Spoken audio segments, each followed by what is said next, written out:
आपले प्रतिनिधी तुषार कोहळे आपल्यासोबत आहेत। तुषार, नागपूरमध्ये गेल्या काही दिवसांमध्ये सलग झालेल्या या दरवाढीचा कसा परिणाम पाहायला मिळतोय? नागपूरकरांच्या काय भावना आहेत? आज नागपूरमध्ये पेट्रोलचे दर हे 90 पैशाने आणि डिझेलचे दर हे 95 पैशाने वाढलेले आहे।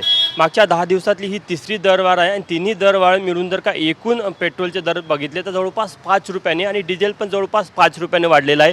त्यामुळे तीन वेगवेगळ्या वाढीचं जर एकूण बघितलं तर 5 रुपयापर्यंत मागच्या 10 दिवसात ही दरवाढ झाली। त्यामुळे कुठेतरी जे सामान्य नागरिक आहे यांना मोठा फटका बसताना आपल्याला पाहायला मिळत आहे। काही नागपूरकर आपण त्यांना विचारूया, काका आज परत पेट्रोलचे दर 90 पैशाने वाढलेले आहे, महागाईचा कसा त्रास सहन होत आहे? आता पेट्रोल मिळतं आहे हा जास्त आनंदाचा भाग आहे आणि एकदम 15 वाढवण्यापेक्षा ते असंच करतील ना, रुपया, सव्वा रुपया, ₹1.5 असंच वाढवतील ना। एकदम जर 10 आणि 15 वाढवले तर तुम्ही रस्त्यावर याल। सरकार सुनियोजित पद्धतीने वाढवत आहे असं म्हणत आहे का तुम्हाला? सुनियोजित पद्धतीने वाढवत आहे।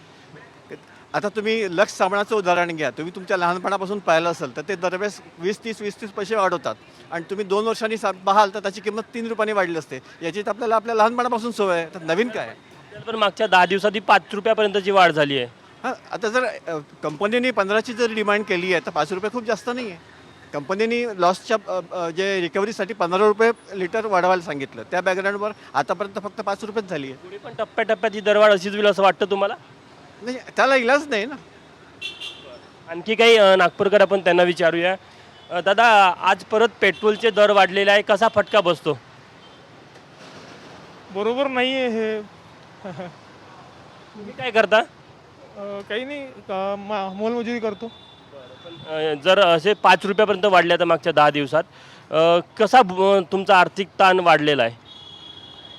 कमी केला पाहिजे ना पेट्रोलचा दर. काही ऑटो चालक आहे आपण त्यांना विचारूया। दादा, आज परत पेट्रोलचे दर वाढलेले आहे, कशा प्रकारे बघता तुम्ही या दरवाढीकडे आणि किती त्रास होतो, तुमच्या व्यवसायावर काही परिणाम झाला का याचा? झालाच आहे ना, किती महाग होऊन राहिलं रोजानं रोज. पैसे काही वाचतात का?